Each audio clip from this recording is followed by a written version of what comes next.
नमस्कार विद्यार्थियों, पार्ट 2 हमारे आसपास क्या, जिसमें विद्यार्थियों हमने पिछले वीडियो में देखा था कि हमारे आसपास जो है कई प्रकार के जो है यहाँ पे आवरण आए हुए हैं, जिसमें 4 आवरण के बारे में हमने जाना था कि मृदावरण, जलावरण, जो है वातावरण और जीवावरण। तो जहाँ पर जीव सृष्टि संभव हुई उसे हमने क्या कहा, जीवावरण। और मृदावरण के विषय में हमने जानकारी प्राप्त की थी।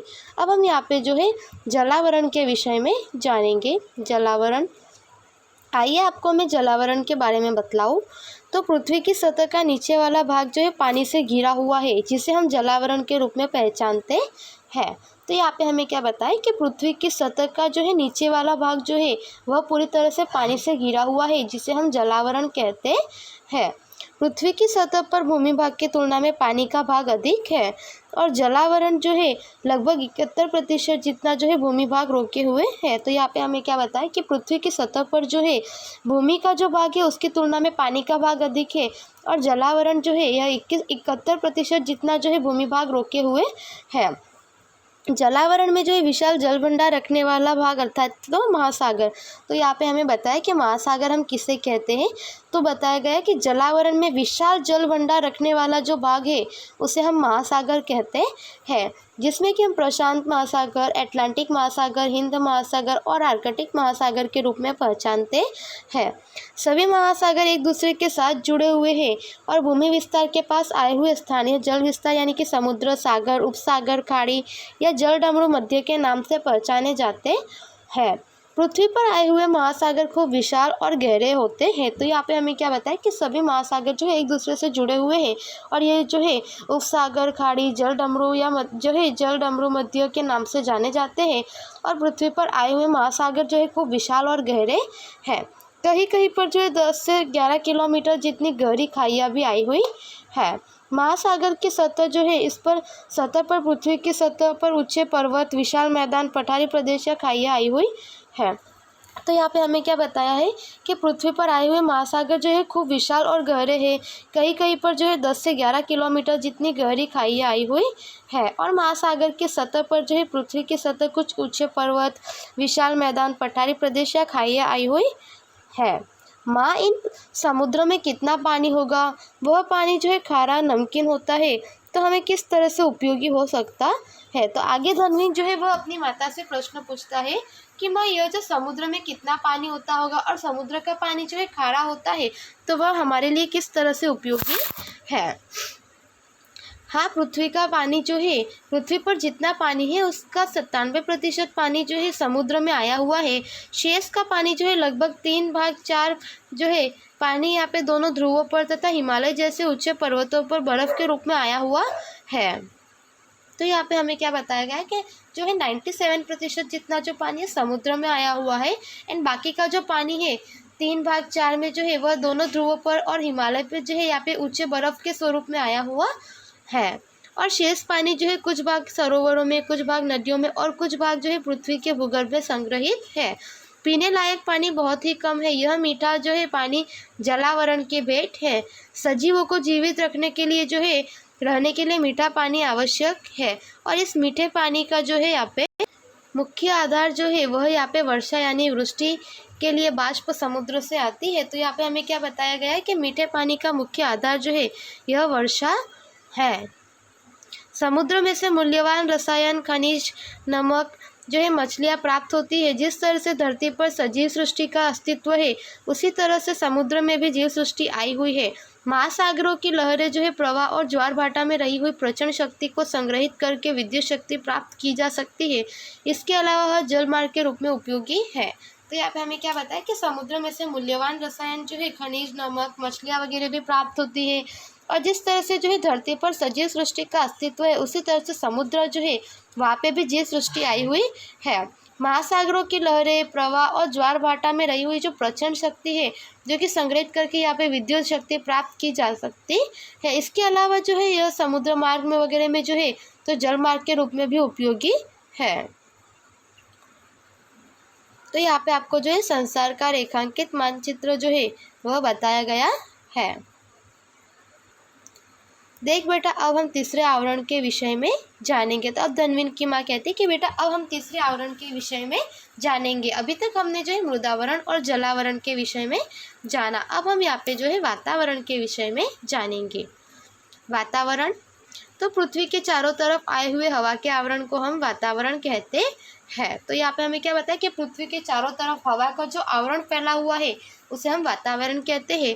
जो पृथ्वी की सतह से लगभग 1000 किलोमीटर तक फैला हुआ है वह मृदावरण और जलावरण की तरह इन आँखों द्वारा देखा नहीं जा सकता। वातावरण में जो है विविध गैसें, पानी की वाष्प, धूल के रजकण, क्षारकण और सूक्ष्म जंतु मिले होते हैं। तो यहाँ पे हमें क्या बताया गया है कि मृदावरण और जलावरण को जैसे हम देख सकते हैं उस तरह से हम वातावरण को नहीं देख सकते। उसमें क्या है, विविध प्रकार के गैस है, पानी की वाष्प है, धूल के रजकण है, क्षारकण है, सूक्ष्म जंतु वगैरह जो है यह सब मिले हुए हैं। और उसके बाद में बताया कि वातावरण जो है रंगहीन, स्वादहीन और सुगंध रहित भी है।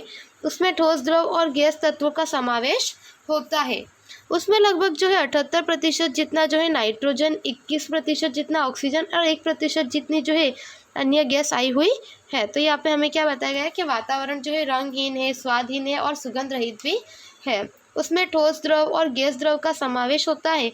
लगभग 78% जितना जो है नाइट्रोजन और 21% जितना ऑक्सीजन और 1% जितना पानी की गैसें जो है अन्य गैस आई हुई है। और पृथ्वी की सतह से जैसे हम ऊपर जाते हैं वैसे वातावरण में अधिकतर जो है गैस का प्रमाण कम होता जाता है। तो यहाँ पे क्या बताया कि पृथ्वी की सतह से जैसे जैसे हम ऊपर की तरफ जाते हैं वैसे ही गैस का प्रमाण भी कम होता है।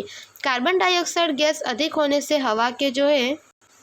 हवा के निम्न स्तर में वह अधिक प्रमाण में है और ऊपर जाने पर कम होता है। तो यहाँ पे क्या बताया कि कार्बन डाइऑक्साइड जो है वह जो है ऊपर जाने पर कम होता है और निम्न प्रमाण में जो है अधिक गैस होती है। ओजोन गैस जो है हवा में खूब कम प्रमाण में है। यह जो है सूर्य की परावैंगनिक जो है यानी कि अल्ट्रावायलेट किरणों का शोषण करके पृथ्वी को सूर्य की प्रचंड गर्मी से बचाती है। यह गैस जो है मुख्य स्वरूप में खूब सुबह जो है खुले मैदान में और समुद्र के किनारे की हवा में अधिक प्रमाण में होती है। ऑक्सीजन और नाइट्रोजन गैस जो है पृथ्वी पर आई हुई जीव सृष्टि को जीवंत बनाए रखती है। ऑक्सीजन के ज्वलनशीलता को नाइट्रोजन मंद कर देता है। तो यहाँ पे हमें क्या बताया गया है कि ओजोन गैस जो है हवा में खूब कम प्रमाण में है और यह सूर्य की पराबैंगनी किरणें जो है उनका शोषण करके पृथ्वी को सूर्य की प्रचंड गर्मी से बचाती है। और यह गैस जो है मुख्य रूप से वह जो है सुबह खुले मैदान में और समुद्र के किनारे की हवा में अधिक प्रमाण में होती है। ऑक्सीजन और नाइट्रोजन गैस जो है पृथ्वी पर आई हुई जीव सृष्टि को जीवंत बनाए रखती है और जो है यहाँ पे ऑक्सीजन की ज्वलनशीलता जो है उसको नाइट्रोजन जो है मंद कर देती है।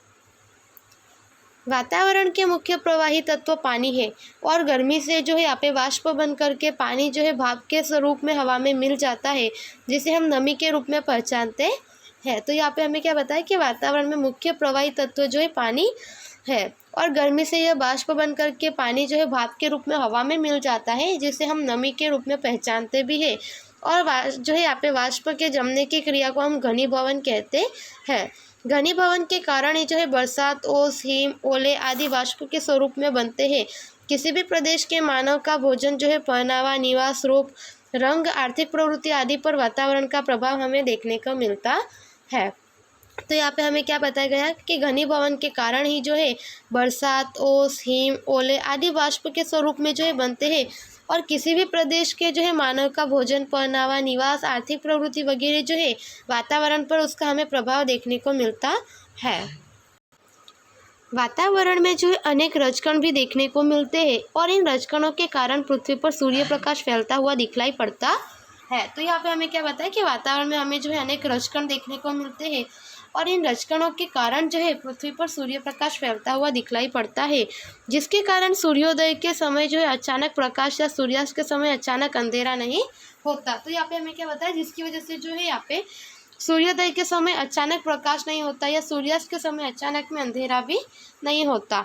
रजकण द्वारा प्रकाश की किरणें परावर्तित होकर पृथ्वी की सतह पर वापस लौटती है और हमें सूर्य प्रकाश प्राप्त होता है। वातावरण के माध्यम के कारण हम आवाज़ भी सुन सकते हैं और इसलिए जो है रेडियो, दूरदर्शन का प्रसारण भी संभव हो सका है। तो यहाँ पे हमें क्या बताया कि रजकण द्वारा प्रकाश की किरणें परावर्तित होकर पृथ्वी पर लौटती है वापस, और यह हमें सूर्य प्रकाश भी जिसकी वजह से प्राप्त होता है, और वातावरण के माध्यम जो है जिसके कारण हम आवाज़ को सुन सकते हैं, रेडियो दूरदर्शन प्रसारण का संभव भी जो है, यह प्रसारण भी संभव हो सका है। तो यहाँ पे विद्यार्थी आपको चित्र में बताया गया है कि मानव जीवन और आवरण। तो मानव जीवन जो है वह आवरण से किस प्रकार से जुड़ा हुआ है। तो यहाँ पे बताया गया यह चित्र जो है मृदावरण का है, यह चित्र आपको बताया गया मृदावरण का है पूरी तरह से, जलावरण का है, वातावरण का है। तो ये सारे जो है जहाँ पर मिल जाते हैं, तीनों की जो है अनुकूलताएं प्राप्त होती है, वहाँ पर सजीव सृष्टि जो है वह यहाँ पे होती है, जिसे कि हम जीवावरण कहते हैं।